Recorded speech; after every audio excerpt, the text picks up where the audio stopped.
Boa noite, pessoal. Tudo bem com vocês? Vamos iniciar aí o nosso semestre, que esse semestre ocorra tranquilamente, de forma satisfatória a todos nós. Então, o que nós vamos fazer agora? Nós vamos dar algumas orientações, aquelas orientações que vocês já conhecem, mas nunca é demais lembrar. Caso fique alguma dúvida, alguma discrepância ali, a gente já começa tirando essas dúvidas, para que a gente corra um semestre tranquilamente e não tenha nenhum tipo de problema. Você pode falar assim, mas eu estou cansado de ouvir isso. Mas tem pessoas que ela vai tirar algumas dúvidas ali. Então, é interessante a gente sempre ficar atento a alguns prazos, algumas regras e ver como que funciona. Então, essas orientações foram passadas pela nossa coordenadora de curso. A nossa coordenadora está afastada por licença maternidade, que é a professora Vânia, e nós temos também a nossa coordenadora de processos acadêmicos, Juliana Betim, foi ela que passou. Então, essas orientações que é para lembrar vocês como que fazer para o nosso semestre correr mais tranquilamente. Então, vamos ver um pouquinho essas orientações no quadro? Então, nós vamos iniciar o nosso terceiro e quarto semestre. Esse semestre é flex. E a primeira orientação é: quem vai compor o nosso semestre? Como que nós vamos trabalhar esse semestre? Esse semestre nós vamos ter a disciplina Gestão Financeira e Orçamento Empresarial, que é dividida entre eu e o professor Magno. Mas por alguns problemas o professor Magno não está podendo dar essas aulas e quem vai dar essas aulas sou eu. Olha, se a gente for reparar a nossa carga horária, é a disciplina que mais tem carga horária. Então, fique atento, toma cuidado ali, veja com muito carinho essa disciplina. Não que não tenha que fazer também com as outras, mas ela que tem mais carga horária e é a primeira também. Em seguida, nós temos Direito Empresarial com a professora Isis Massi Vicente, nossa excelente professora Isis. E terminando a gente já pertinho do fim do nosso semestre, nós vamos ter noções de atuária com a professora Joenice. E ali, quando a gente já está bem no finalzinho, chegando perto já do final mesmo do ano, dezembro, ali já está em novembro para dezembro, a gente já está louco por umas férias, nós vamos iniciar o quê? O nosso seminário interdisciplinar com a professora Cristiane. Mas quem vai compor de fato o nosso seminário são os professores do semestre. Então, nós vamos ter ali, eu vou estar nesse seminário, vai estar também o professor Alcides, vai estar a professora Lilian, vai estar a professora Isis e a professora Joenice. Nós vamos compor esse semestre, nós vamos dar um pouco mais de dicas, um pouco mais nas aulas, falando sobre assuntos pertinentes à nossa disciplina. O que nós abordamos na disciplina que a gente acredita ser importante vocês também reforçarem, terem um pouco mais de conhecimento nessa área dentro de uma outra vertente. Então, pessoal, falando exatamente agora no nosso semestre, é via de regra, essa regra não pode esquecer em hipótese alguma. O nosso portfólio tem algumas orientações ali.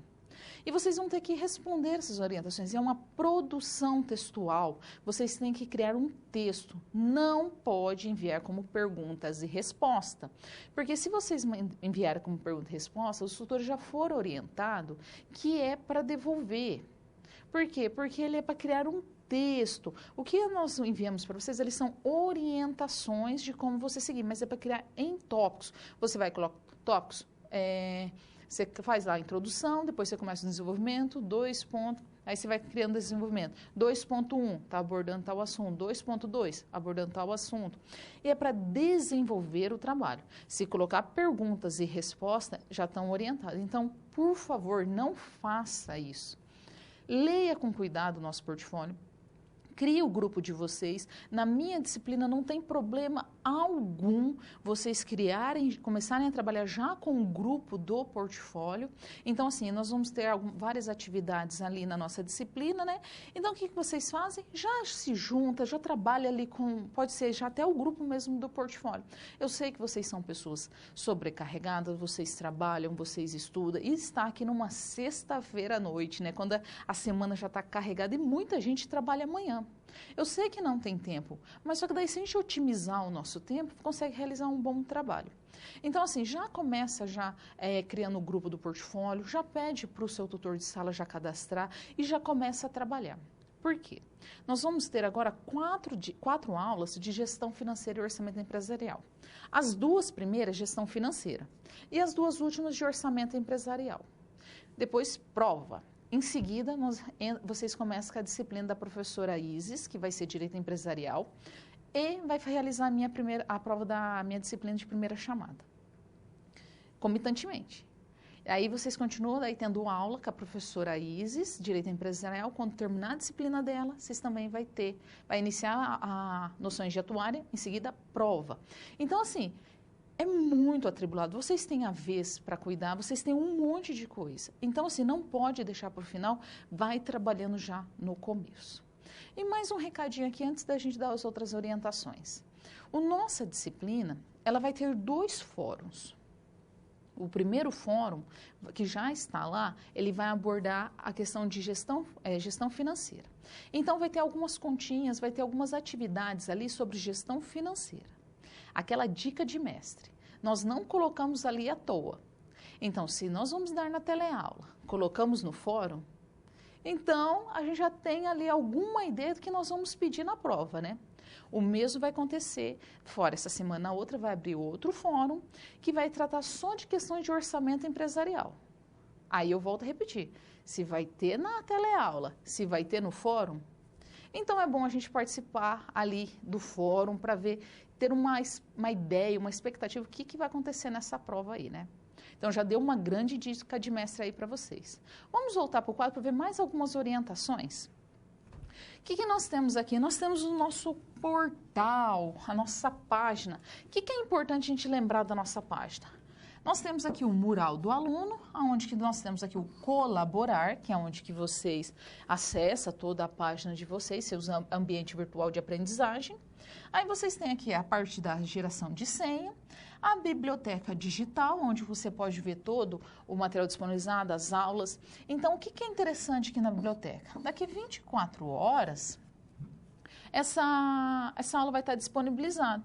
Já acessa, mas você fala assim, mas como que eu vou acessar? Digita a data de hoje, então vocês vão colocar lá 04/08 de 2016. Não é só 16 não que ele não entende, tem que ser 2016. Aí você consegue assistir a aula quantas vezes vocês quiserem. Nós temos aqui a guia de percurso. O que nós temos aqui na guia de percurso? A matriz curricular, como que funciona o nosso curso. Então, aqui você vai poder acessar as disciplinas que vão ocorrer nos próximos semestres. Então, você já vai ter uma noção ali do que você vai estudar nos próximos semestres. O calendário acadêmico. O que eu aconselho vocês? Imprime, cola na parede do quarto, cola em algum lugar, cola na primeira página do seu caderno, mas mantenha esse calendário o tempo todo com vocês. Eu tenho o meu impresso e eu carrego dentro da minha pasta. Qualquer dúvida, eu olho lá o calendário. Eu sei o que vai acontecer nesse dia, como que vai ocorrer. O manual acadêmico, que são as normas da entidade, as normas que vocês têm que seguir sobre o curso.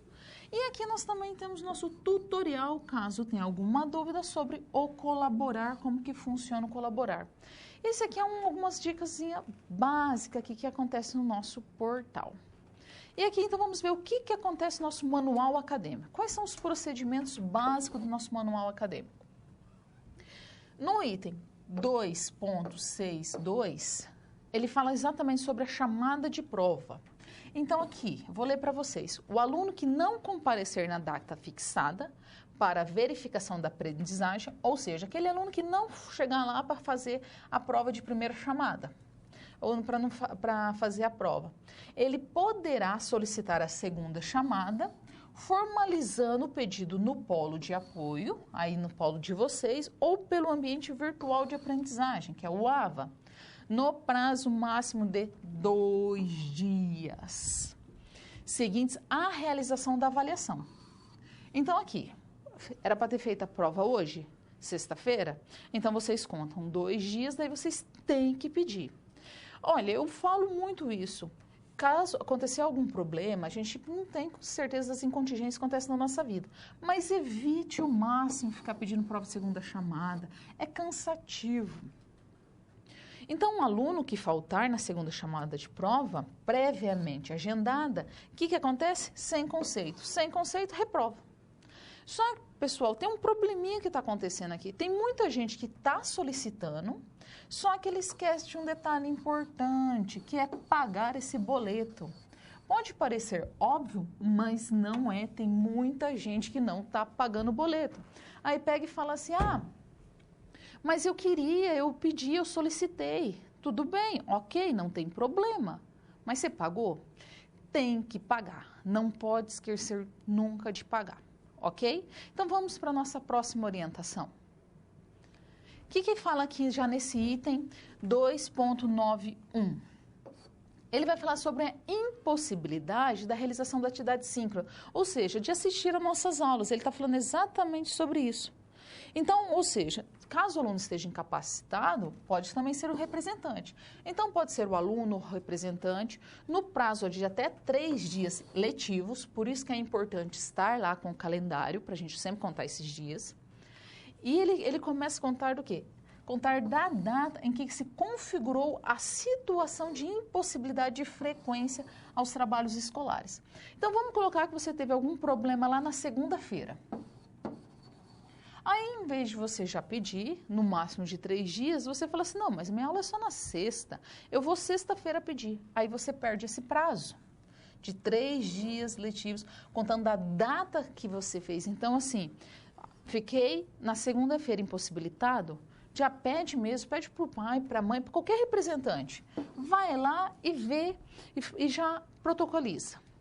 Então, você pode fazer isso no polo de apoio presencial, naquele qual você está instituído, né?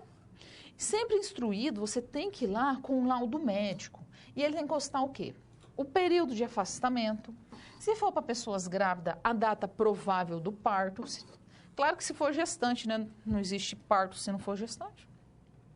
Também tem que ter informações sobre as condições intelectuais e emocionais do paciente, que o capacitem para a aprendizagem, que o incapacitem, né? Aqui é incapacitem, não é capacitem.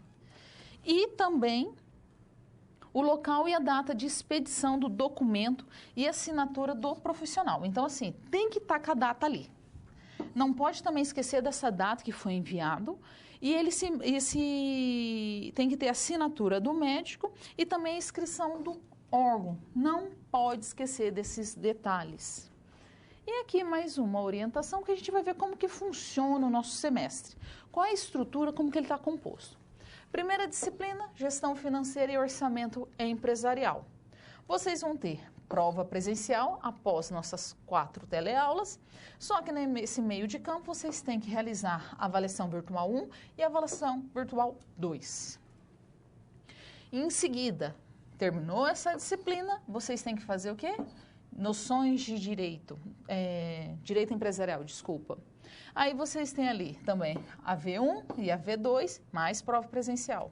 Depois vocês vão para noções de atuária. O que vocês têm? Também a V1, a V2 e prova presencial. A quarta disciplina, que nosso semestre não tem, mas algum semestre tem, e em seguida seminário. Então, vai ser a V1 e a V2 e não tem prova presencial. O que vocês também têm que fazer? Produção textual em grupo, não existe mais individual. E vocês têm que ter também, no mínimo, 50% das frequências nas teleaulas. Não pode esquecer de frequentar. E aqui é como que funciona as nossas correções, quais são as nossas aulas. Vocês vão realizar a prova. Se as provas vocês atingirem até, aqui não é 49%, é 59%. Vocês vão para recuperação. Direto. Vocês têm que fazer prova de recuperação. Aí você faltou no dia da prova, por qualquer motivo que você tenha, você tem que solicitar a segunda chamada.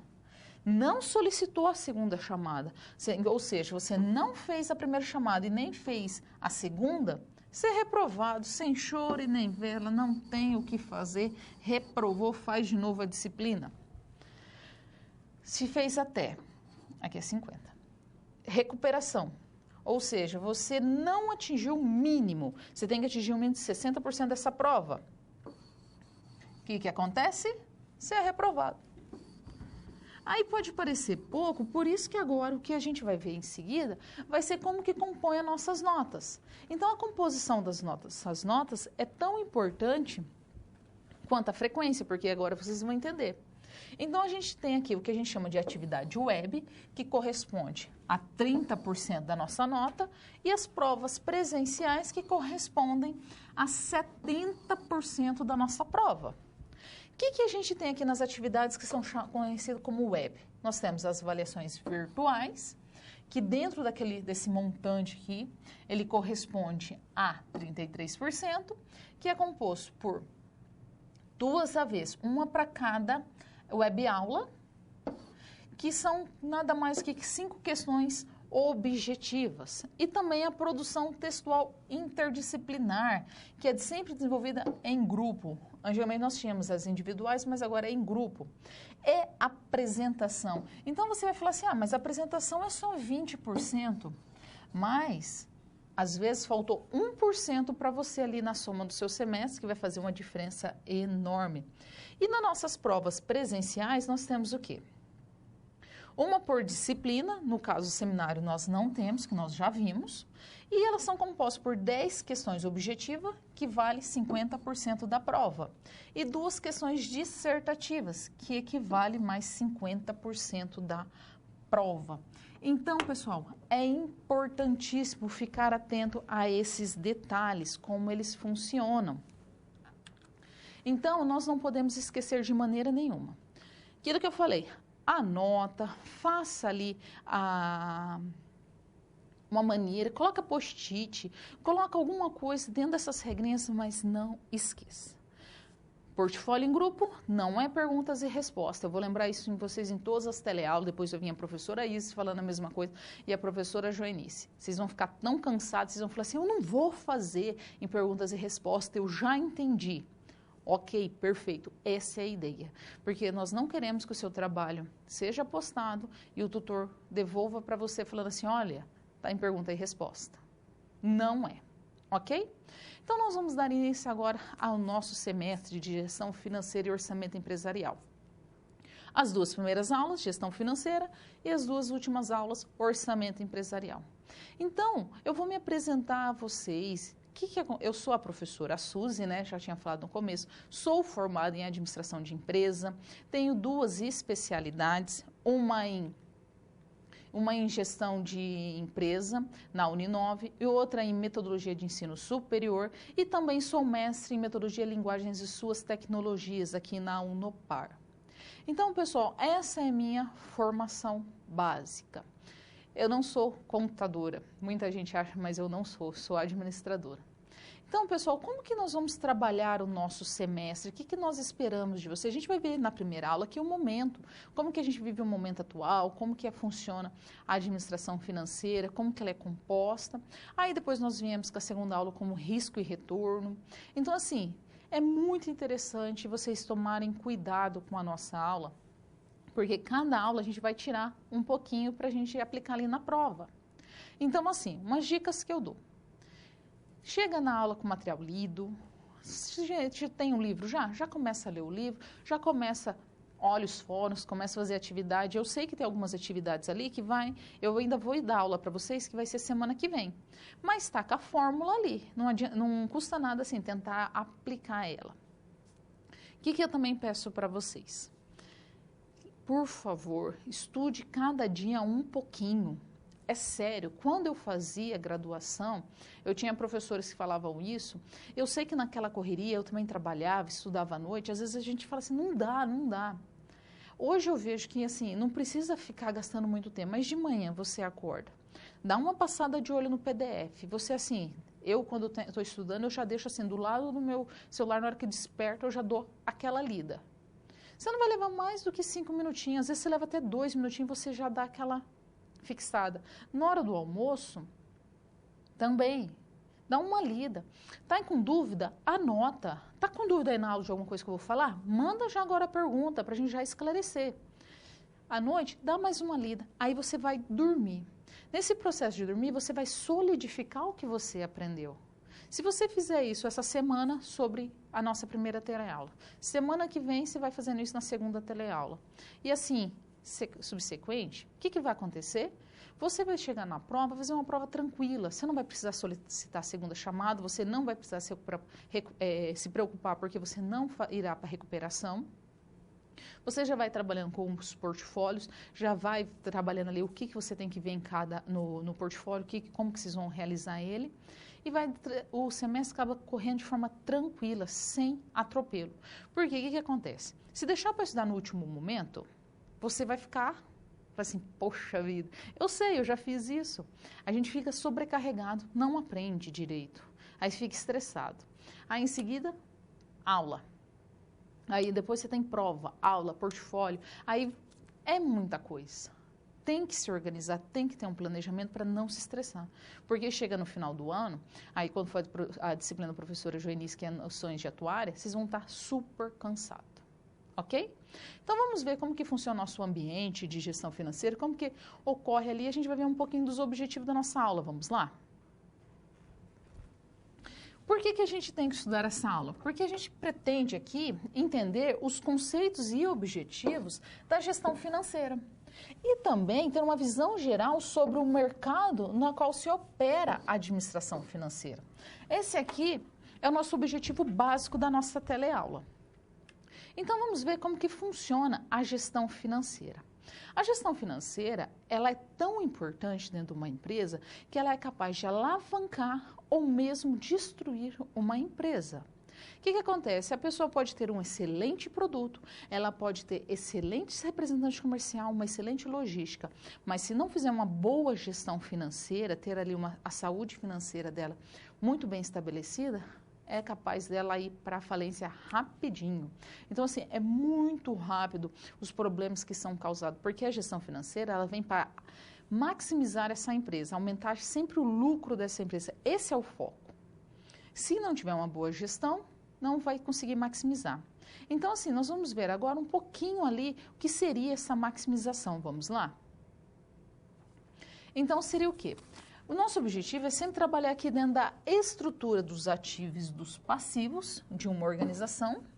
Por quê? Porque a administração financeira de uma empresa é nada mais, nada menos que um conjunto de ações. Então, a gente tem diversas ações aqui e procedimentos de administrativo que envolvem planejamento, análise e controle da atividade financeira. Para que a gente tem que fazer tudo isso? A gente tem que combinar os melhores esforços dessa empresa, desde a origem dos seus recursos, desde seja próprio ou do terceiro, não importa, e aplicá-los em ativo. Para quê? Para aumentar, maximizar o valor dessa empresa. Esse é o objetivo constante, esse é o foco. E aí, o que nós temos? Nós temos agora algumas funções na administração financeira. A administração financeira, ela está ligada a obtenção de recursos, aplicações de recursos e planejamento e controle financeiro. Então, assim, a gente está focado o tempo todo aqui nisso, na obtenção, na aplicação e no planejamento. Porque quando a gente fala aqui de planejamento, quando a gente está trabalhando planejamento, você tem que pensar aqui o que diretamente? Em plano orçamentário.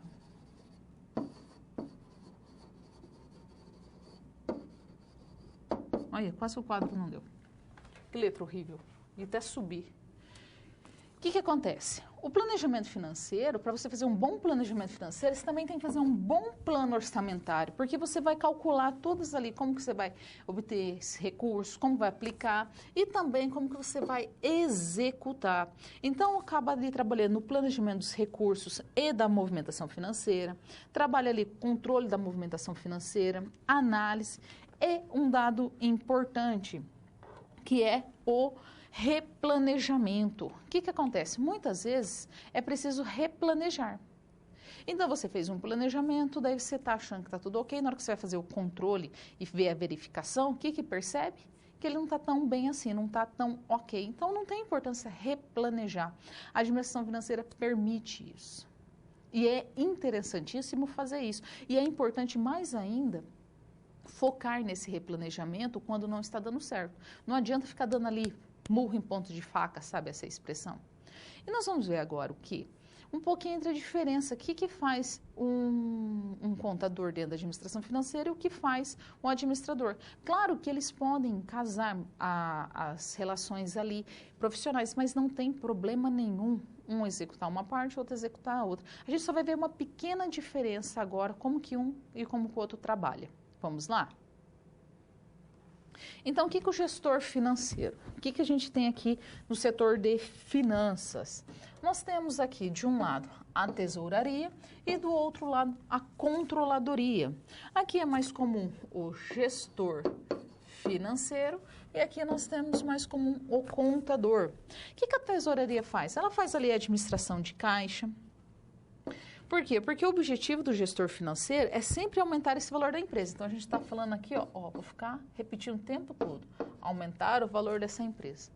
Então, a tesouraria acaba também trabalhando com créditos e contas a receber, contas a pagar e planejamento financeiro.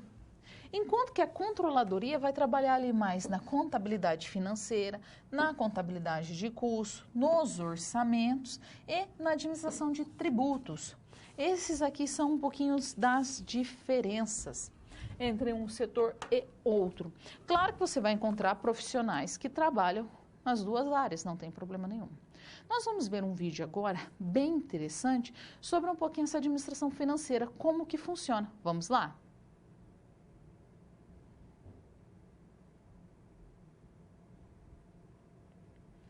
Como se chama o dinheiro que regularmente entra e sai da empresa? Fluxo de caixa ou movimento de caixa? E qual a relação destes dados com o passado, o presente ou o futuro da entidade, uma empresa, por exemplo? Teria o fluxo de caixa alguma relação com a previsão do desempenho futuro? Ou quais são as informações financeiras necessárias para cada um destes períodos, o passado, o presente e o futuro da empresa? Questões como estas, relacionadas a investimentos, empréstimos, avaliações e análises financeiras, são de responsabilidade da administração financeira. Um conjunto de métodos e técnicas utilizados para gerenciar os recursos financeiros, focando a maximização do retorno do capital investido. Funções estas desempenhadas por um gestor financeiro. Alguns empresários imaginam que as tarefas financeiras de uma empresa se limitam a manter um registro das operações feitas, emitir relatórios sobre o que já ocorreu e controlar o caixa, em especial para o controle das contas a pagar e a receber. Porém, a partir disso e para começar, a primeira capacitação do gestor financeiro é a habilidade de avaliar e interpretar estas e outras informações, juntamente com as do mercado, para tomar boas decisões financeiras, encontrando bons negócios. A avaliação esta sempre feita sob o ponto de vista financeiro, que compara o custo do respectivo investimento a ser feito com o benefício que se espera receber, para em seguida se tomar a decisão quanto à realização ou não do investimento. São exemplos deste tipo de avaliação quando se analisa o custo-benefício de comprar em comparação a alugar um determinado bem, e o custo-benefício de usar o próprio dinheiro em comparação à captação de recursos de outras partes. Para que tenha condições de realizar estas avaliações, o gestor financeiro precisa de outras habilidades, tais como a de análise financeira, planejamento de investimentos e financiamentos, controle financeiro e avaliação da saúde financeira da empresa, além das já citadas anteriormente, habilidades que permitem ao gestor responder às duas principais questões presentes em seu trabalho: as decisões de investimento e as decisões de financiamento de longo prazo. Baseado, portanto, em suas habilidades, são funções do gestor as atividades relacionadas às vendas a prazo, tais como crédito aos clientes e posterior cobrança, a obtenção e aplicação de recursos, as análises e controles financeiros e a gestão de custos. As principais ferramentas do gestor são a matemática financeira, calculadora financeira e as planilhas feitas em computador. Geralmente, os gestores possuem seu próprio grupo de planilhas de trabalho.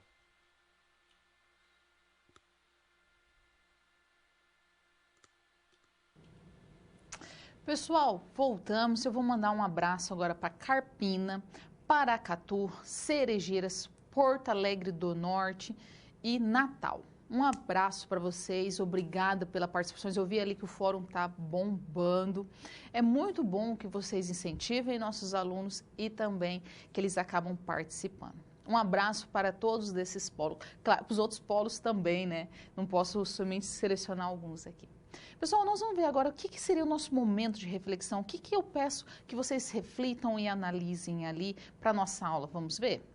Então, eu vou perguntar aqui, qual é a nossa reflexão? Nós temos dois. O primeiro é, quais são as funções financeiras de um gestor e por que é importante planejar e controlar a atividade financeira? Quais são as consequências dessa falta de planejamento? Mande suas contribuições que nós voltamos em breve.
Voltamos, pessoal. Nós temos agora muitas contribuições. A gente deu uma selecionada só em algumas, porque ficaria impossível da gente ler todas. Ari Kemes, se eu falei errado, me desculpa, gente. Fala assim, é o responsável por organizar, captar e aplicar os recursos de sua companhia. Um gestor financeiro tem como responsabilidade analisar demonstrativos contábeis e créditos, além de fazer uma avaliação da manutenção de estoques e acompanhar fluxo de caixas e faturamento. Perfeito. Se não fizer uma boa gestão, principalmente do estoque ali do faturamento, esquece, acabou com a empresa rapidinho.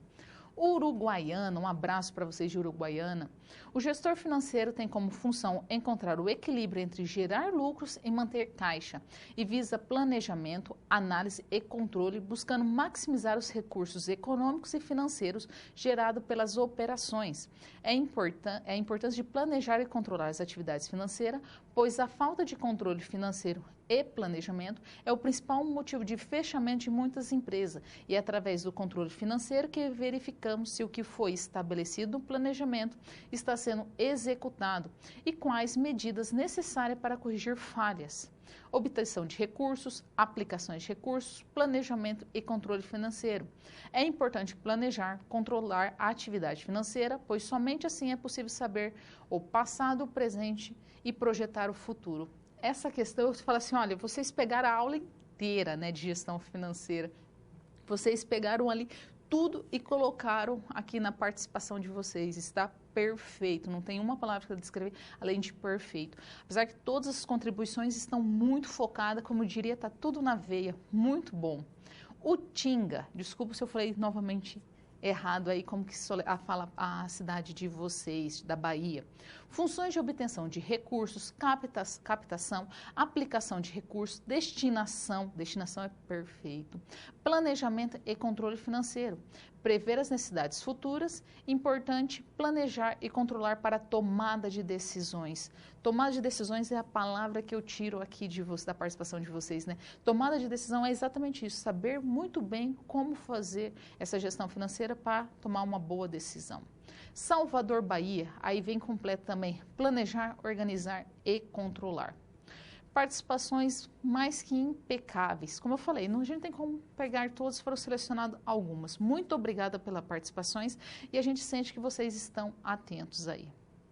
O que nós vamos ver? Por que a gente tem que estudar mercado financeiro? Porque o ambiente atual é muito competitivo. O ambiente atual, ele faz com que a gente tenha uma necessidade de correr atrás o tempo todo. O que acontece? A gente está ali, você pensa assim, olha, eu vou montar minha empresa, eu vou criar um produto, eu vou realizar diversas atividades. Mas quando você olha, você acha que você acabou de ter uma ideia incrível, fenomenal, então o concorrente está fazendo a mesma coisa. E o concorrente do seu concorrente é assim sucessivamente. Então, a competitividade acaba gerando a necessidade de recursos. E esses recursos fazem com que você tenha que investir de diferentes formas. Por isso que eu coloquei essa imagenzinha aqui do globo e do nosso mapa mundi, se a gente reparar esse pedacinho. Aqui é o mapa mundi. Às vezes é importante você investir em outros países. Se a gente for considerar a China investe em todos os outros países. Não tem para ninguém com relação à China, ela está num crescimento ali. Claro, está com alguns probleminhas agora, sim, mas ela não deixa de investir. Então a gente tem que fazer investimento o tempo todo diferenciado. Por quê? Porque a competitividade nos obriga a fazer esses tipos de investimento. Então, a gente tem que ficar ligado ao quê? Ao capital de giro. O capital de giro é o nosso grande foco. O capital de giro, ele se torna um grande diferencial na empresa. Por que o capital de giro ele é o nosso objetivo? A gente já vai voltar novamente aqui no capital de giro, mas eu vou explicar só um pouquinho aqui. O capital de giro é como se fosse exatamente isso, uma engrenagem. Se entra X, tem que sair X. O capital de giro, o que acontece com ele? A empresa tem que calcular o valor do seu capital de giro, o montante. O que ele serve? Para todas as atividades inerentes daquela empresa naquele período. Então, tem empresas que têm capital de giro para 3 meses, 6 meses, 1 ano. Vai depender diretamente da atividade daquela empresa. Então, vamos pensar assim numa empresa de confecção, que é um pouco mais fácil. Basicamente, nós temos ali a coleção de verão, alto verão, inverno e alto inverno. Claro que pode ter mais, se fala-se até hoje de uma coleção por dia, né? Mas estamos falando basicamente. Então, ela tem 4 ciclos. Se a gente dividir pelo ano, a gente, então, 12 dividido por 4, 3. Então, a cada 3 meses é o ciclo dessa empresa, teoricamente. Então, nesse período, ela tem que produzir, ela tem que vender, produzir e receber. Estou falando na teoria, pode ter um ciclo maior. Então, assim, durante esse período de 3 meses, o capital de giro tem que sustentar essa empresa, ele tem que girar dentro dessa empresa. Então, ali começa comprando a matéria-prima, transformando essa matéria-prima e voltando em faturamento. Se você aumenta muito o seu prazo de recebimento dos seus clientes, o que vai acontecer com o capital de giro? Ele tem que aumentar, você tem que estender ele. Não adianta você calcular um capital de giro, que você vai ter um recebimento de 30, 60 dias, se na prática você faz 45, 60 dias, 90 dias. Então, tem que ficar ali atento. Então, o capital de giro tem que também ver o quanto você vai faturar. Porque não é incomum, é bastante normal empresas quebrarem no primeiro ciclo delas de capital de giro. E ela não percebe. O que acontece? Ela começa a pegar recursos, outros tipos de recursos e vai sustentando essa empresa. Quando ela passa 1 ano, 2 anos, quebrou. Por quê? Porque fez uma má gestão do capital de giro. Tem que saber calcular esse capital de giro e tem que saber também como administrar ele muito bem. Dinheiro de capital de giro não se mexe para outras atividades que não seja inerente ao capital de giro, que é o funcionamento dessa empresa. Então, você fala assim, eu tenho um caixa lá, minha empresa necessita de um capital de giro de 5 mil. Tem empresa que vai ter que precisar de capital de giro de 1.000, 2.000, 3.000, 5, 10, 15 milhões. Vai depender da empresa. Cada empresa tem que calcular o seu. E o que acontece? Ela vai olhar e falar assim, eu estou com dinheiro em caixa, né? Ela vai confundir o dinheiro em caixa com o dinheiro do capital de giro. Ela fala assim, mas eu vi aquela promoção daquele carro, eu quero muito comprar, eu preciso, não posso perder essa promoção. Vai lá e compra esse carro. Não pode, é dinheiro de capital de giro, não se mexe nele. Você não sabe se vai acontecer qualquer contingência. Inclusive, no capital de giro, tem que colocar as contingências que pode ocorrer naquele período. Então, assim, voltando para a nossa imagem aqui de capital de giro, não pode mexer em capital de giro de hipótese nenhuma. Por quê? É uma engrenagem, ela tem que encaixar perfeitamente. Ela tem que correr na empresa de forma perfeita. Por isso que ela se chama também working capital, ou seja, capital de trabalho. Então, como que a gente calcula esse capital de giro? Então, vamos colocar aqui, capital de giro líquido. Você calcula como ativo circulante menos passivo circulante. Mas o que seria o nosso ativo circulante? Seria nossas aplicações financeiras, caixa, banco, contas a receber. Tudo isso está aqui no nosso ativo circulante. E o nosso passivo circulante está tudo aquilo que nós devemos pagar. Então, nós temos contas a pagar, temos fornecedores, temos empréstimo. Então, é assim que nós calculamos o nosso capital de giro. O que acontece, pessoal? Muitas vezes, tem que lembrar que não é porque a gente teve um semestre, vamos colocar aqui no comecinho de 2016, nos nossos primeiros 3 meses da nossa empresa de confecção, a gente precisou de um capital de giro X. Aí, para a nossa próxima coleção, em vez da gente calcular o capital de giro, você fala assim, não, já estou cansado, não vou calcular não, vamos utilizar o mesmo. Só que você não sabe se você vai gastar mais nesse semestre por causa dessa coleção, não sabe se às vezes tem que dar um pouco mais de prazo, se a política de venda mudou. Então, às vezes, o que acontece? A gente tem que fazer o quê? Pegar esse capital de giro e calcular novamente, tem que fazer isso. Não pode simplesmente pegar ele e replicar, como muitas vezes acontece. Você não sabe se esse capital de giro que era de 5 mil agora é 4, ou se é 6. Já imaginou se for 6? Vai faltar 1.000. Então, isso é um pouquinho que a gente vai ver sobre capital de giro no nosso próximo vídeo, onde a gente vai falar sobre má gestão, um pouquinho ali de capital de giro. Vamos ver? Capital de giro no nosso próximo vídeo, onde a gente vai falar sobre... Fabricando resultados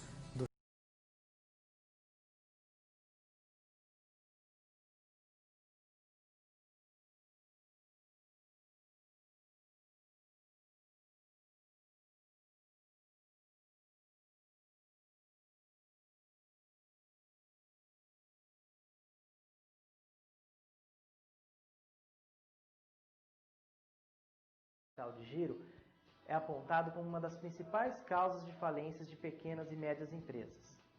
Para isso, vamos entender o que é o capital de giro. Capital de giro, ao perguntar para pessoas, empresários ou até mesmo gestores financeiros, a resposta mais comum é dinheiro em caixa para poder pagar as contas do dia a dia da empresa. Não está errado. O problema é que o capital de giro vai além disso. Em seu sentido amplo, é todos os recursos demandados de curto prazo na empresa, ou seja, o ativo circulante.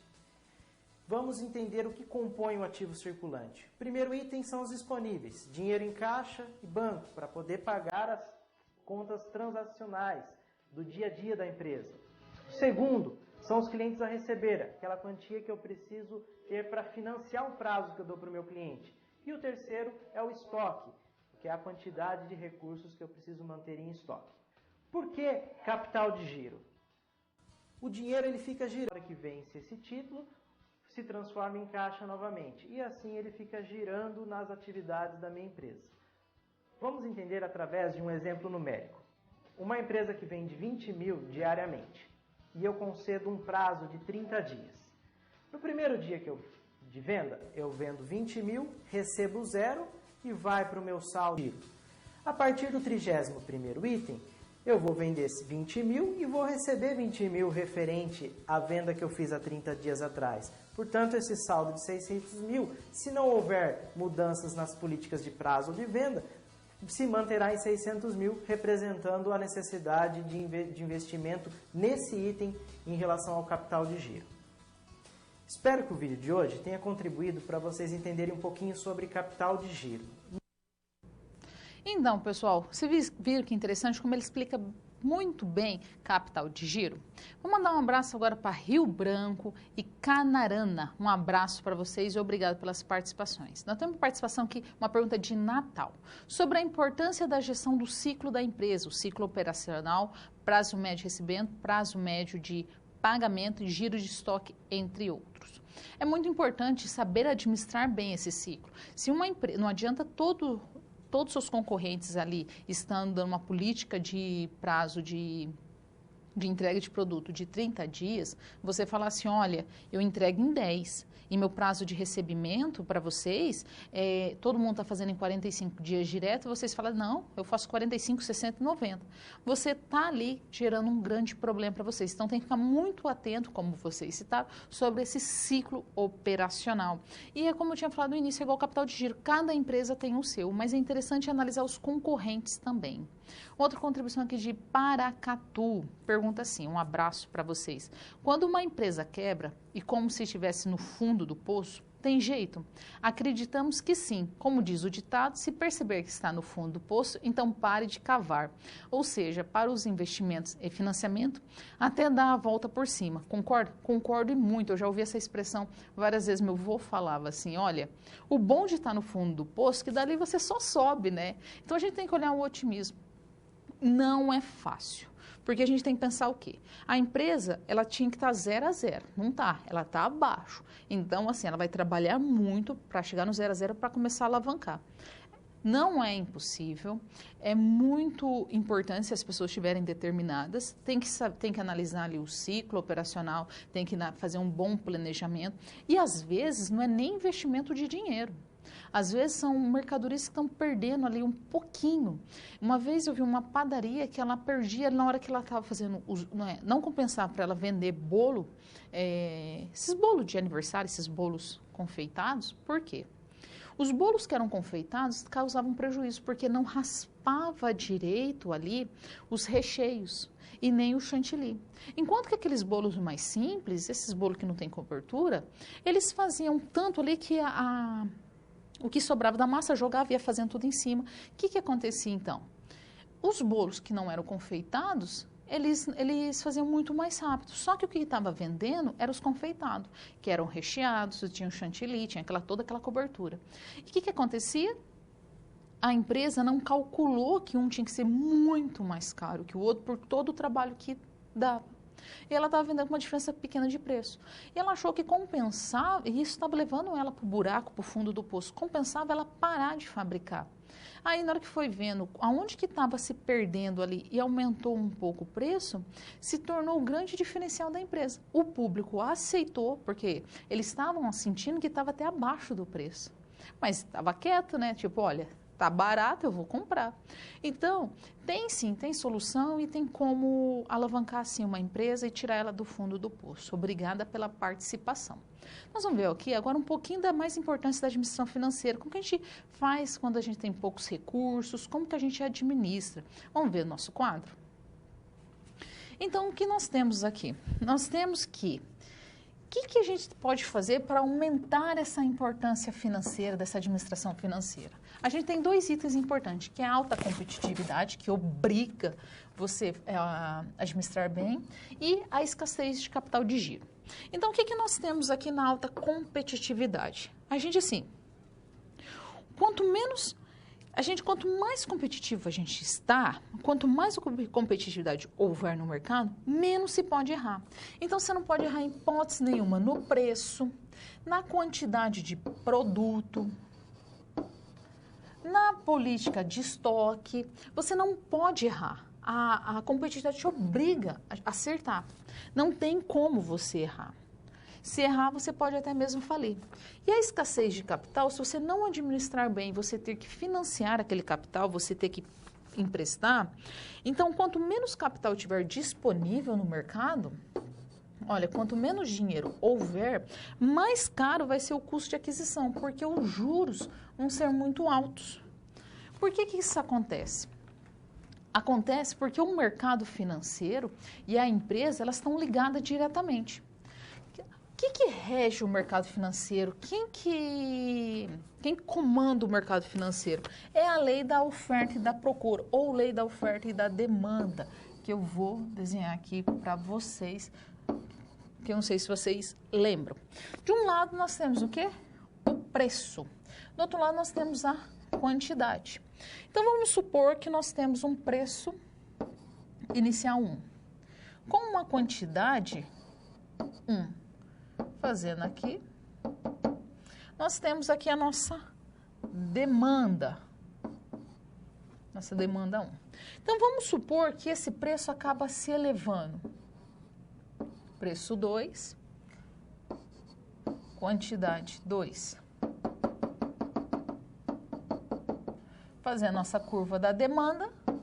O que aconteceu? Se fosse perfeito, ela acaba se deslocando. Se aumenta o preço, tem que aumentar também a quantidade. É isso que falo, porque a lei da oferta e da procura, ela descreve nada mais, nada menos que o comportamento predominante dos consumidores na aquisição de bens e serviços em determinados períodos. Então, o que aconteceu ali em janeiro a março não é o que vai acontecer de abril a junho. Então, assim, em função sempre da quantidade de preço, o preço rege muito. Então, se a gente tem aqui a empresa, de um lado, que precisa investir a todo momento, do outro lado, a gente tem um mercado financeiro que é regido pelo preço, que é regido exatamente pela lei da oferta e da procura. E a lei da oferta e procura é também regido pela empresa. Então, é cíclico, fica aqui, ó, fica girando. A gente depende do mercado financeiro, o mercado financeiro depende das empresas e assim vai comutantemente, não para. É um ciclo que não tem fim. Ah, daí você fala assim, mas o mercado não é justo. É assim que é a regra, é assim que funciona. Não tem essa de justiça ou injustiça. É ela que manda. Então, assim, o mercado financeiro manda na empresa acaba mandando também no mercado financeiro e acaba seguindo assim. Agora a gente vai ver o quê? Algumas funções das instituições financeiras, da administração financeira, alguns serviços financeiros, como que eles atuam? Vamos ver? Então, quais são algumas atuações relacionadas às finanças? Aqui a gente tem o quê? Os serviços financeiros de um lado, que é o fornecimento de assessoria de fundos a pessoas ou a empresa, como bancos, seguros e assim vai. E do outro lado nós temos o quê? A administração financeira. Que a administração financeira vai trabalhar ali com orçamento, caixa, crédito. E ela também trabalha sempre ali na análise, no planejamento, no controle financeiro e na tomada de decisão que vocês já anteciparam ali no chat nosso ali. Também na tomada de investimento, de financiamento. Então, isso aqui é alguma das relações, algumas atuações relacionadas às finanças. O que nós temos? Nós temos aqui os conceitos básicos da administração financeira. Ó, vou fazer até bonitinho aqui para vocês, que é maximizar o valor da empresa. Se você cria uma empresa, você quer aumentar o seu lucro. Você não cria uma empresa para levar prejuízo. Você não é louco, você não joga dinheiro fora. Então, qual é o seu foco? Você tem que administrar muito bem. Isso é papel da administração financeira. Então, qualquer decisão que afete as finanças de uma entidade é objeto de estudo da administração financeira. Esse é o foco. Como eu voltei a falar ali, é cíclico. Ó. O foco da administração financeira é maximizar o valor da empresa. Como acontece? Como faz isso? Através da administração financeira. O que nós temos aqui? A gente pode também ter um bom mix de financiamento. Como que a gente faz? Analisando os resultados financeiros. Nada mais, nada menos do que isso. É assim que a gente pode ter um bom mix de financiamento. O que acontece? Nós não somos loucos, nós não rasgamos dinheiro, nós não vamos criar uma empresa de bonito. Você vai criar uma empresa para te gerar lucro. Se você vai criar uma empresa para gerar lucro para você, capital aqui, o que você vai fazer? Você vai ter que ter uma boa gestão. E tem que ter discernimento também, que muitas vezes as pessoas confundem isso e vocês vão ter que lembrá-las. Porque vocês já tiveram aula de gestão financeira que não é porque você é o dono daquela empresa, você é empresário, que você automaticamente é um bom gestor financeiro. Às vezes as pessoas confundem isso, principalmente os donos de empresa. Pode doer para ele? Pode, mas é a realidade. Às vezes ele é excelente na criação, ele é um excelente representante comercial, ele é excelente na logística, mas chega na parte de finanças, não vai. Eu encontrei já muito, principalmente micro e pequeno empresário, que ele é um excelente vendedor do produto dele, é impossível você não comprar, ele é muito carismático, ele vende bem, o produto é excelente. Qual é o problema? A administração financeira. Às vezes a empresa não vai para frente por isso. Às vezes ele não sabe cobrar muito bem. Às vezes ele até sabe calcular o produto, mas quando chega na parte de cobrança, não vai. Aí às vezes o cliente é assim, era para pagar, vamos supor, dia 10, o cliente paga dia 15. São 5 dias. Aí fala assim, mas são só 5 dias. Mas você tinha conta para pagar no dia 10. Você não podia ficar esperando. E assim sucessivamente, tem que tomar muito cuidado. Não é porque é o dono da empresa que automaticamente você é um bom gestor. Tem que, assim, principalmente um gestor financeiro. Às vezes compensa contratar um excelente profissional como vocês serão para administrar essa empresa. Então tem que ficar muito atento. Nós vamos ver agora como que a gente pode maximizar o valor da empresa se a gente está em algumas situações de financiamento ou de investimento, ou mesmo se a gente tem uma SA que a gente vai fazer ali distribuir nossos dividendos. Vamos lá? Então como que a gente tem que fazer, como que a gente faz esses conceitos? Foi tirado do livro da Morante 2002, da página 21. Então, a gente quer o quê? Maximizar o valor da empresa. A gente quer aumentar o valor da nossa empresa no mercado. Então, a gente tem algumas decisões que a gente tem que tomar ali em todas as empresas tem que fazer. Ou é uma decisão sobre investimento, ou é sobre financiamento, ou sobre dividendos. Então, quando a gente tem uma decisão sobre investimento, o que nós temos que fazer? Você tem que analisar a taxa de corte. O que é a taxa de corte? É aquela taxa mínima de atratividade, ou seja, o mínimo que você espera de porcentagem ali, de juros ou de retorno daquele investimento que você está fazendo. Porque você está gastando um capital. Você não vai gastar ali, vamos supor, 10 mil para ter... Você aplicou 10 mil, mas no final tudo que você teve de retorno foi 9 mil. Ou seja, você perdeu ainda. Então, assim, tem que analisar. Então, quando você tem uma situação sobre investimento, você tem que ver qual o valor mínimo que você aceita, qual é o retorno desse valor investido. Se vamos colocar aqui que você não tem uma situação de investimento, você tem uma situação de financiamento, o que vocês podem ver? O interessante é fazer um mix de financiamento. Pode fazer um financiamento único? Pode, mas a maioria das vezes a gente faz um mix. Às vezes você pega um pouquinho do seu capital, às vezes um pouquinho do capital de outro. Então, aí você tem que analisar o quê? Os retornos que essa decisão sobre financiamento vai fornecer. Não é só simplesmente vai lá fazer um financiamento. A gente tem que olhar todo o tempo os retornos. Ou se você tem mesmo uma situação sobre dividendos, o que é dividendos? Aqui a gente está falando mais sobre as SAs, que são as partes dos lucros atribuídas aos acionistas. Então, você tem uma decisão sobre dividendos. Você vai distribuir, de que forma que você vai distribuir? Então, tem que perguntar primeiro quanto que vai ser, ou como vai ser aplicado, e de que forma que isso irá acontecer. Então, isso aqui é algumas das decisões básicas que a gente tem que tomar para maximizar o valor da nossa empresa. Nós vamos para um momento de vídeo onde a gente vai falar sobre custo-oportunidade. O custo-oportunidade ele é muito interessante porque ele vai analisar o quanto que eu deixo de ganhar sobre uma determinada atividade. Então, eu tenho um momento de escolha e, em vez de escolher B, eu escolho A. E esse vídeo explica muito bem como que a gente trabalha essa questão de custo-oportunidade. Vamos ver? Você já se perguntou o que analisar antes de entrar em um financiamento? Opa, aqui é o Thiago e estamos na reta final desse papo financeiro. A essa altura, você já deve ter aprendido algumas sacadas do comportamento do consumidor. Ah, e por falar em comportamento, eu quero falar sobre algo que por muitas vezes a gente deixa passar desapercebido, que é um comportamento de analisar o item mais importante na hora de tomar uma decisão em um financiamento e até mesmo em um investimento. Eu quero falar sobre o custo de oportunidade.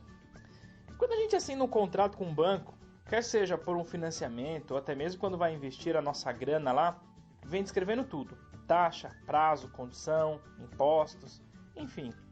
E a maioria das vezes tomamos nossa decisão baseada em um desses itens. Contudo, o item mais importante a ser observado não está escrito no contrato. E caso você queira mesmo alavancar a sua vida financeira, você precisa ficar craque nisso. Eu estou falando do custo de oportunidade. Eu vou te dar 2 exemplos para ficar um pouco mais claro. Imagine que você queira muito comprar uma casa e tenha hoje o dinheiro suficiente para comprar a casa dos seus sonhos, à vista. O que você faria? A maioria das pessoas provavelmente correria para um banco, faria uma transferência e, enfim, realizaria esse sonho. Como seria se ao invés de você comprar a sua casa à vista e ficar sem dinheiro, você fizesse um financiamento imobiliário pelo seu banco, aplicasse o seu dinheiro no mercado financeiro e com os rendimentos dessa aplicação pagasse a prestação e no final da história tivesse uma casa e ainda todo o seu dinheiro guardado lá? Sim, isto é custo de oportunidade. Nesse caso, o custo da oportunidade por você ter feito o financiamento foi exatamente o valor de uma casa. Você comprou a sua casa, manteve seu dinheiro lá. Saldo final, casa mais dinheiro. Agora, imagine o contrário. Imagine que você não tem dinheiro e as poucas reservas que tem, resolve comprar um carro financiado. Afinal, agora temos uma oferta imperdível. Serei bem generoso com o exemplo. Vou partir do princípio que o carro foi comprado em 48 meses e suponho que a parcela seja de R$1.000 por mês por um carro de 40 mil. Tenho que dizer que é um sonho nosso ter essa taxa de juros. Mas só para ficar esse exemplo, no seu custo de oportunidade é perder somente R$8.000. Só que não. Vamos entender melhor. O custo de oportunidade é o quanto você pode ganhar ou perder por assumir alguma oportunidade. No caso do carro, o custo de oportunidade é calculado da seguinte forma. Já que fui generoso com a taxa do financiamento, eu serei generoso também com o investimento. Vamos supor que ao invés de pagar R$1.000, você poupou os mesmos R$1.000 por mês. E um investimento que te pague 1% ao mês. E ao final de 48 meses, você teria R$ 61.222,61. E o carro que você comprou financiado está longe de valer os 40 mil que você pagou. Isso sem contar as despesas que teve no meio do caminho. Para facilitar a nossa vida, eu não vou colocar nessa conta nenhuma despesa como IPVA, seguro, manutenção, etc. E também vou partir do princípio que na hora de vender o seu carro, 4 anos depois, você vendeu por R$30.000. Se você entende carro, sabe que em 4 anos ele desvaloriza muito mais que isso. Então a conta é a seguinte: R$48.000, que é o total que eu paguei, menos 30, que é o valor pelo qual eu vendi, mais 21.222,61, que é o quanto eu deixei de ganhar por não ter guardado esse dinheiro.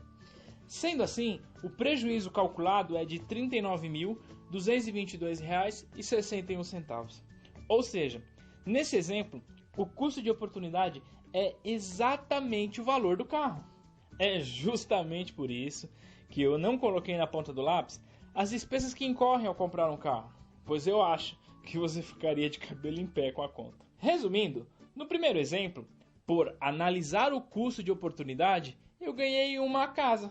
No segundo exemplo, por não considerar o custo de oportunidade, eu perdi o valor de um carro. Então a dica é a seguinte: sempre que for decidir por um financiamento ou investimento, analise o que não está no contrato. Analise o custo de oportunidade com a seguinte pergunta: o quanto eu posso ganhar se eu não fizer essa transação? E o quanto eu posso perder se eu fizer? Então, Vocês viram, pessoal, eu adoro esse vídeo, porque ele explica muito bem o que uma má decisão que a gente toma ali pode nos acarretar. É aquilo, né? Para Catu mesmo, vocês mandaram uma contribuição, a gente não rasga dinheiro, não rasgamos dinheiro, ninguém é louco, mas nós abrimos empresas que falem, às vezes, Sebrae está aí, prova, né, que empresas falem há menos de 2 anos iniciais. Nós fazemos o quê? Compramos carros.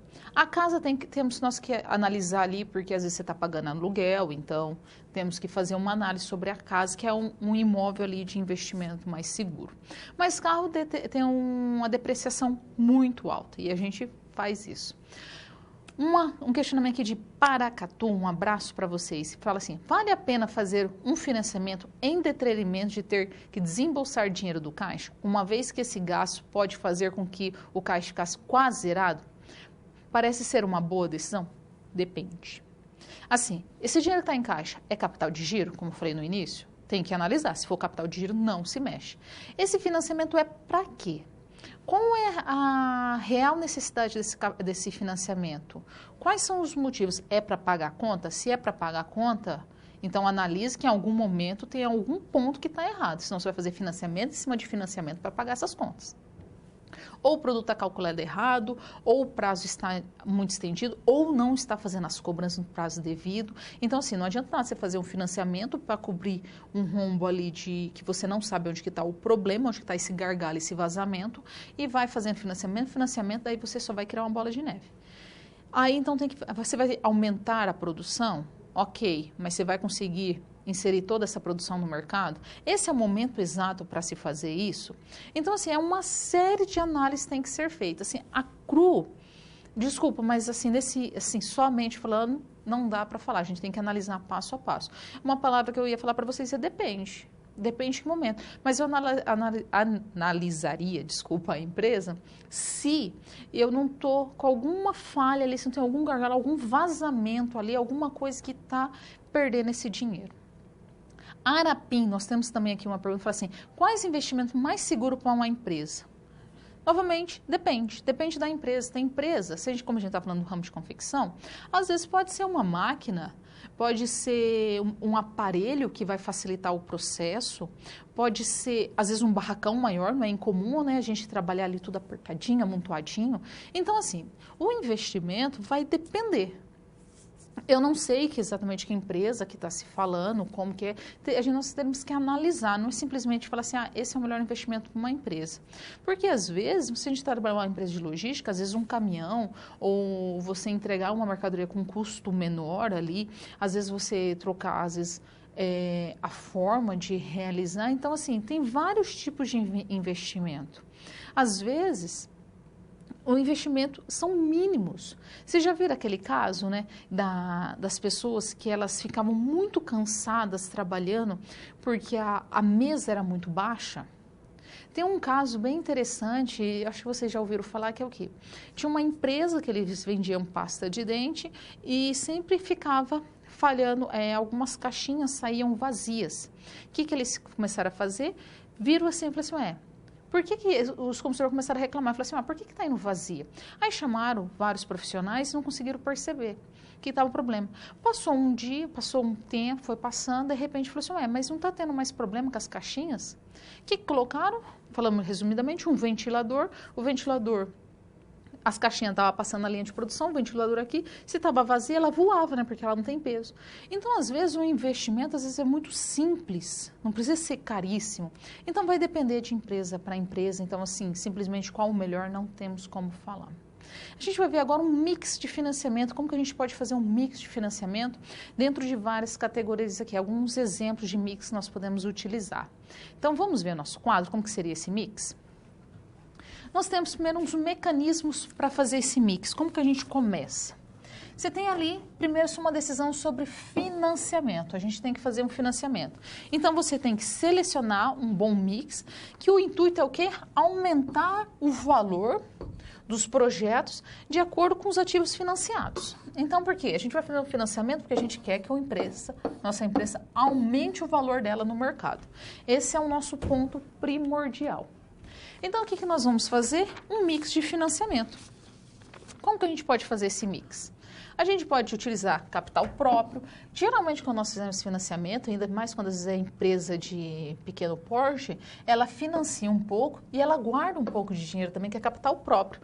Geralmente, ela não utiliza nem leasing e ela, como é limitada, ela não vai emitir ações porque ela não é uma SA. Mas nós temos essas opções se a empresa já for maior.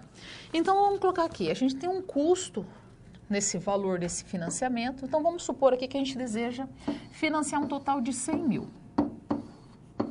Como que nós fazemos esse financiamento? Então, vamos colocar aqui que de capital próprio nós temos 30 mil. 30 mil de 100 mil corresponde a 30%. Vamos colocar que a gente vai financiar, fazer um financiamento de terceiros de 50 mil. 50 mil relacionado aos 100 mil, a gente está falando de 50%. 50% nós vamos tomar aqui de bancos, de empresas que fazem financiamento. Nós temos também um leasing, a gente pode utilizar, fazer o quê? Um leasing. Vamos colocar que você tem uma empresa que utiliza muitos maquinários. Então, a gente pode fazer o quê? Um leasing. O que é o leasing? É uma locação financeira, ou também chamada de arrendamento mercantil, que é uma modalidade de contrato que sempre vai associar aluguel à venda. Ou seja, é aquele aluguel com opção de compra. Em vez de você comprar uma mercadoria, vamos supor que vocês precisam de uma máquina, ou mesmo de um carro, em vez de você comprar, você faz tipo a grosso modo, falando test drive ali, você aluga e fica um tempo para ver se é viável ou não. E nesse nosso financiamento, nós vamos tomar 15 mil de leasing. E nós vamos, então, vai corresponder a 15% do nosso financiamento. E nós somos uma SA, então nós vamos também emitir 5 mil de ações, que corresponde a 5%. Então, o que nós temos que fazer?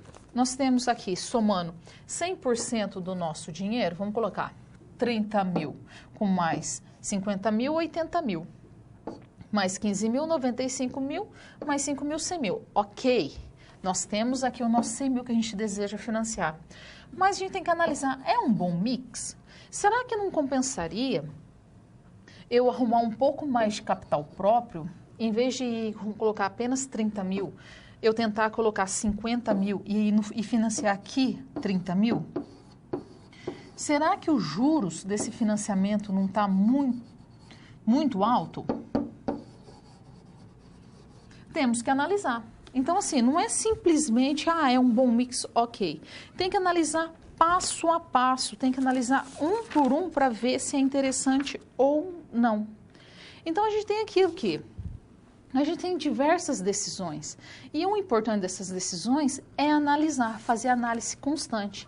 Então, você tem um bom mix de financiamento? Ok, então está perfeito. Ele tem que incluir a dívida do patrimônio líquido, porque pode afetar a taxa de corte e o fluxo de caixa. Então, ele tem que estar dentro do que você pode pagar. Feito isso, o que a gente tem que analisar? Os tipos de financiamento. O financiamento ele deve ser o mais próximo possível do ativo a ser financiado. Você não vai financiar 100 mil para pagar 200 mil. É ilógico, não tem sentido. Por que que você faria isso? Então, assim, tem que ver o porquê desse financiamento. Você vai financiar ali 100 mil? Ok. Mas vai financiar quanto? Vocês vão financiar... eu percebi que, analisando o mix, eu não preciso financiar 100 mil. Eu percebi que eu posso financiar 100 mil. 150 mil. Eu percebi que eu preciso, na verdade, só de 80. Analisando profundamente, eu percebi que só o leasing que eu preciso. Eu preciso fazer a compra de algumas máquinas. Eu não preciso aumentar meu barracão, eu não preciso comprar nada. Se eu fizer um aluguel... Se eu fizer um aluguel, eu vou perceber se essa máquina vai ser viável para mim ou não. Então, eu vou fazer o aluguel, um leasing, para uma coleção. Eu vou fazer para um ciclo meu, um ciclo de empresa. Aí você vai analisar o quanto que é interessante ou não. Então, assim, tem uma decisão sobre investimento, uma decisão sobre financiamento? Analisa. Essa é a palavra-chave. Esse é o grande foco ali. Você não pode simplesmente, vou fazer um financiamento. Quais os motivos, por que desse financiamento, como vão fazer, qual o mix que a gente vai utilizar. A gente sempre utiliza um mix, só que a gente não percebe. Mas às vezes quando a gente toma um capital emprestado de alguém, de terceiro, o que você faz? Você já está fazendo um mix, você coloca um pouco do seu e mais do terceiro. Então a gente vai ver como que a gente faz ali sobre decisões também sobre investimento, vamos ver? Então a gente tem aqui uma possibilidade de investimento. O que a gente tem que analisar? Primeiro de tudo, a gente tem que analisar o retorno dos investimentos possível. Eu vou investir ali R$1.000, bem baixinho. Eu vou receber quanto? Qual vai ser o meu retorno? Quanto que vai compensar eu investir? Então, assim, aqui não está aparecendo, mas se for menor a taxa de atratividade, se ele não for ali a taxa de atratividade, o valor que a gente deseja investir não for satisfatório, o que tem que ser feito? Então, os recursos disponíveis não são aplicados no próprio negócio, porque não vai compensar, o valor vai ser tão baixo que compensa ser distribuídos aos acionistas, aos gestores, aos donos da empresa. Então, cada um tem uma possibilidade. Não é atrativo? Ok, mas tem que analisar. Então, aqui a gente também pode ter o quê? Uma decisão sobre esse financiamento. Como que a gente vai fazer? Então, a gente vai analisar ali. A gente tem essa decisão sobre financiamento. Quanto que a gente vai financiar realmente? Qual é esse valor? Qual o saldo que eu tenho em caixa? E depois de todo esse encaixe necessário, eu consigo pagar? Eu tenho que analisar quanto que vai sobrar. Não adianta você querer lá financiar e falar assim, eu vou pagar 5 mil por mês de financiamento que eu fiz. Aí você faz as contas no seu saldo de caixa e você só descobre que você tem a capacidade de pagar 3 mil. Epa, aqui já ligou o alerta. Você vai fazer o quê? Você vai fazer um outro financiamento para pagar a diferença dos 2 mil? Não. Ou você financia um valor menor, ou adia um pouco esse planejamento desse financiamento aí e estrutura um pouco mais, mas você vai ter que pagar. Não pode fazer um financiamento sabendo que não vai ter como pagar. Então, de que forma que vai ser feito esse financiamento? Se os recursos devem ser devolvidos como dividendos, vai fazer um financiamento? Ok. Ele tem que ter um retorno, não tem? Então, como que vai ser esse retorno? Como que vai ser devolvido? Ele vai ser em dividendos? Vai ser em recompra de ações? Ou dividendos parciais para a sociedade? Como que vai ser feito? Não pode simplesmente, vou lá, faço um financiamento, faço uma análise, achei que está bacana, eu consigo pagar dentro do mês, ok, não tem problema. Mas e aí, vai pagar como? Assim, vai ser devolvido como, desculpa? De que forma? Não, eu só vou investir na empresa, não vai ter retorno nenhum. Tem que ter retorno? Não pode, não tem lógica não ter retorno. Tem que analisar. Então, assim, quando a gente está trabalhando com a gestão financeira, tem que tomar muito cuidado. Mas muito cuidado mesmo, porque é um errinho mínimo que a consequência é enorme. A gente conhece, você pode ver, às vezes, pessoas trabalhando duro, mas duramente mesmo para montar uma empresa. Ela fala assim, eu vou ser meu patrão. São pessoas trabalhadeiras, mas às vezes não faz uma boa gestão. Se fizer uma boa gestão, ela vai ser escrava dela mesma. A empresa vai escravizar ela, porque ela vai ficar trabalhando. Porque quando cria uma empresa, a gente já sabe, primeiro que se perde é os 8, os 2 e os 30. Você vai perder as suas 8 horas diárias de trabalho, você vai trabalhar mais do que 8 horas. Você vai perder seus 2, que é o final de semana, que é o sábado, domingo. E você vai perder também seus 30, que é os 30 dias de férias. Então, assim, tem que analisar muito bem, tem que saber fazer muito bem, porque o objetivo de uma empresa sempre será maximizar o valor dela. Esse é o ponto-chave. É tipo uma escadinha, é um crescimento. Ninguém cria uma empresa para ela falir daqui 2 anos, mas uma má gestão possibilita isso.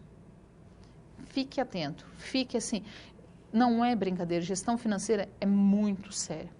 E não é incomum você encontrar pessoas aí brincando de fazer fluxo de caixa, fazendo financiamento para pagar financiamento. Tem uma hora que tem que dar um basta. Para. Começa a priorizar as contas. Vamos colocar com a empresa lá, como a gente tinha visto uma sugestão de Paracatu, se eu não me engano, se a empresa estava falida. O que acontece? Se ela está no fundo do poço. Prioriza. Quais são os juros mais altos? Começa pagando ele, conversa com todos que você está devendo. Vai analisando ali passo a passo. Porque tem uma hora que você vira uma bola de neve, você paga um pouquinho para um, paga um pouquinho para outro, aí você começa a pagar juro para um, pagar juro para outro. Tem hora que chega, tem que dar um basta. Então, a gestão financeira tem que ser muito bem analisada. A gente vai agora ver uma imagem onde vai tratar um pouquinho dessa questão. Então, nós temos aqui que o foco principal, vou destacar novamente, qual é o objetivo da administração financeira? Maximizar o valor dessa empresa, crescer esse valor. Então, você começa ali, por isso que eu gosto dessa imagem, com capital X. No próximo período, você quer aumentar mais e vai aumentando, sim, sucessivamente, constantemente. Esse é o objetivo da administração financeira, esse é o foco. E quando nós não sabemos trabalhar em alguma coisa, nós contratamos. É o exemplo dos traders. O que são os traders?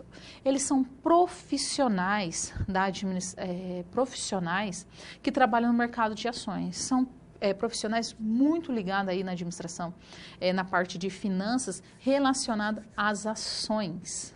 O que eles fazem? Eles analisam o mercado financeiro, eles trabalham com a compra e venda de ações, a compra de ações baixa e vendido no valor alto, então eles sempre vão analisar qual é o stop que você quer, como que você deseja ganhar, o quanto que você deseja. Se você não sabe aplicar no mercado de ações, contrate um profissional, contrate que seriam traders. Então a gente vai ver um vídeo agora que ele vai falar um pouquinho sobre os traders, para a gente entender um pouco mais. Vamos lá?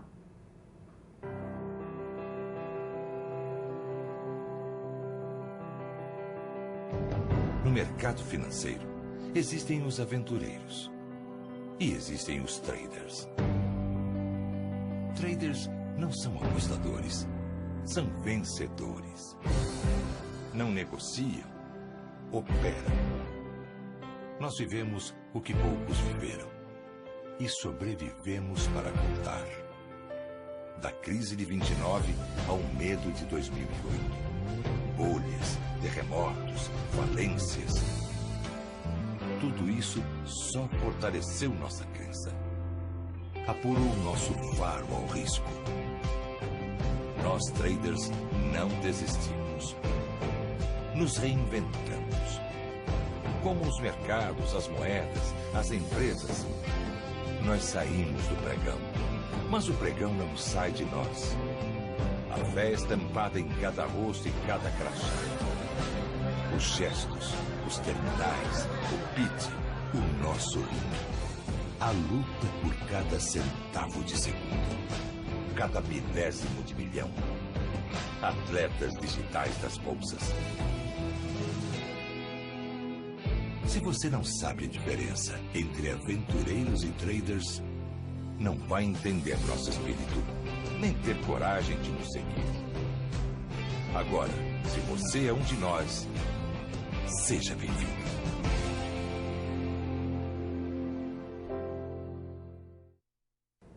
Vocês viram, pessoal, ali como é interessante o que são os traders, como que são esses profissionais? Vou mandar um abraço agora para Teixeira de Freitas, Cabo Frio, Remanso, Ibirubá, Petrolina. E eu tenho uma pergunta aqui de Santa Luzia, muito bom para quem fez a pergunta, um abraço para você, um abraço para todos esses polos. E é bem isso mesmo, está com dúvida? Pergunta assim. A taxa de atratividade gerou algumas dúvidas. Explique, por favor. Um abraço para Santa Luzia. Os alunos estão muito atentos. Obrigado pela atenção. Pessoal, o que é a taxa de atratividade? É quando você faz um comparativo. Olha, compensaria. Se eu colocasse na poupança, eu teria quanto de retorno?